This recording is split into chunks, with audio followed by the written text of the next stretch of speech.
I've been to a lot of places in the past 12 months, but there's one city where I felt the most welcomed and just the absolute best. And this country is a place where I hear a lot of great things from other Black travelers and people of color. And it's also my favorite country to travel to. I'm sharing the 4 best cities for Black travelers and people of color I've been to this year. All right, let's get started. So coming up at number... excuse me. All right, so let's get started. So coming up at number 4, we have Antigua, Guatemala. Now, overall, Antigua is so beautiful. First of all, I live in Florida, so I am like just barely above sea level. So whenever I'm in a country where I can see mountains, volcanoes, hills, I am always just in awe. The city has that old colonial look, and then there are giant squares where people are selling food and other items, and I felt really safe walking around at any time of the day. They also have what might be the cutest Starbucks I have ever seen. You can really just grab your laptop and start working from there. Super cute co-working space. So as I mentioned, in general, I felt pretty safe. I didn't have any issues when I was walking up and down streets. I mean, I do carry a theft-proof bag, so maybe that helped. And I'm also Black. I mean, maybe people looked at me and were like, she ain't got no money. Ask not what racism can do to you. Ask what racism can do for you. So one thing I always pay attention to is how are people reacting when I'm around, when I walk by? Like, what is their response to me? And I felt super welcomed here. I wasn't experiencing a ton of stares, people asking for photos, people clutching their bags. Nobody was acting weird. It felt like just a normal vacation where I can feel comfortable and just enjoy my stay. Now, in terms of things to do, probably one of the best and coolest speakeasies that I've ever been to in my life is in Antigua, and it's called Uleu. Now, the cool thing about Uleu is that they don't have a menu. You walk in and you tell them your vibe, what you're into, then they just create something. And the presentation is always on point. They also have this really cool area called Hobbit Tenango where people go and they can stay in these little hobbit houses. I didn't stay there, I just went for the day, but it was a really cool experience. Now, one of the biggest reasons people go to Antigua is to hike up a volcano. There are a few in the area, and let me say first of all, I did not hike anything. I did take an ATV up one, but for other people, the hiking is a big draw. Around Antigua, there's also really great food and a lot to see and some really cool ruins to check out. This next city I absolutely loved, even though I don't usually like these sorts of trips. So number 3, Juneau, Alaska. So I went to Juneau on a cruise, and I usually hate cruises, but this one I had to make an exception because have you seen Alaska?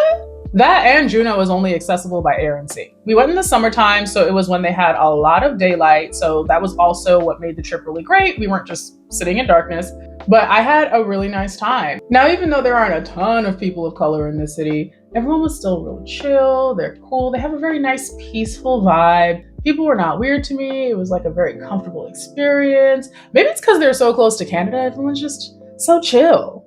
One thing I noticed was a preservation of Alaskan Native culture, and I thought that was really, really nice to see. You can see totems around the city, and people seem to be very proud of the history. Now, in terms of things to do, if you go to Juneau, you have to do whale watching. That was one of the most mind-blowingly beautiful experiences I have ever had. You can see their little tails and their spouts, and sometimes they can jump out of the water too, but that takes a lot of energy apparently, so you might not see that. And when you're in Alaska, you have great opportunities to see glaciers. I did see one when I was in Juneau, but on the way to Juneau, I also saw what's called the Dawes Glacier. And now this was my very first time seeing a glacier in person, and it was so beautiful. I also did a salmon bake, which is apparently like a community gathering where you can get food and you get some fresh caught salmon. Now the salmon was not seasoned, but it was fresh, so it was really good. Of all the cities we visited in Alaska, Juneau was probably the most interesting. By the way, if you're interested in learning more about my Alaska trip, check out my vlog.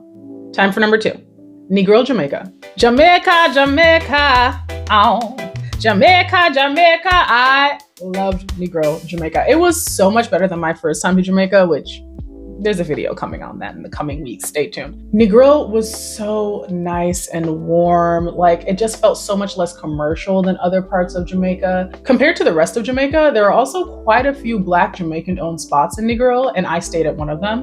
And then you have the 7 Mile Beach. That's just beautiful white sands, and then the water is crystal clear and blue. Negril has that laid-back feel that you want to experience when you're on an island, but then there was also good customer service. Like, people tended to be very on it, and you could just strike up a conversation with anybody. It was super safe. You know that they say when you go to Jamaica, you shouldn't leave the resort. Well, the great thing about Negril when you're on the 7 Mile Beach is that it's just a resort-laden area. There is resort after resort after resort. So you can feel free to walk all up and down the beach and you're gonna feel safe, you're gonna feel comfortable, no one's gonna really bother you. So of course, I felt very welcomed. People treated me super well. When I tell you I felt like family, I just felt so wrapped up in community. It was a wonderful, wonderful, wonderful experience. And like I said, night and day from my first trip to Jamaica.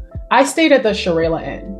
Now, this place has been in business for about 40 years now, and the owner is just the kindest, sweetest soul that you will ever meet. He was totally giving uncle vibes, grandpa vibes. It was so nice to just talk to him and hear about his story and his history. And the owner himself just has such a love for the Black community, particularly Black Americans. And I actually sat down with him to talk a little bit more about that and have a video coming in the coming weeks. So make sure you subscribe so you can catch that. Now for things to do, like I said, you have the 7 Mile Beach. Nearby is also the famous Rick's Cafe. People love going there. It's just a vibe. I would say it's kind of like maybe a Senor Frogs or something like that because, you know, people are dancing. There's an MC who's on stage. You have food, you have drinks. They also have cliff jumping. And of course, there are day trips you can do, like you can go do the bamboo raft tour or that clear kayak photo shoot. It's a vibe. And now it's time for the #1 Black and POC-friendly city I visited this year. Like my little drum roll, #1 is Cali, Colombia. When I tell you I love Colombia, like I want to be a costeña so badly. Oh my gosh, like just the culture, the food, the people, just how I feel. Colombia, Colombia, Colombia. Like if you know me, if you've been following me on my other platforms, you know I go up for Colombia. I go harder for Colombia than I go for like the country my mama's from. I go harder for Colombia than I go for America. Like I love Colombia. Cali is perhaps the blackest city in Colombia. And don't let anybody tell you they don't see race there because they have one of the largest celebrations of Afro-Latin American culture and history in Cali. Now, let me be clear. There is racism in Colombia, and Black Colombians who live there experience that every day. And even in the time that I was there, I did experience 2 instances of racism myself. Why did this cop just ask me if I'm on a I don't even know what to say right now. But I felt so welcomed and loved overall that it helped to overshadow that. It is a wonderful time. The people, Someone just let me hold her dog. the culture, the food. I cannot get over the food. That coastal food, that good Black Colombian coastal food, so good. And anytime I talk to a person of color or a Black person who goes to Colombia, they love it. Now, in my opinion, the best time to go to Cali is in August for the Petronio Alvarez Festival. That's the celebration I was telling you about earlier. It is a giant gathering where people come from all over Latin America to celebrate Afro culture. Now, in terms of things to do, while I was there, I took a day trip to Buenaventura and I did some more whale watching.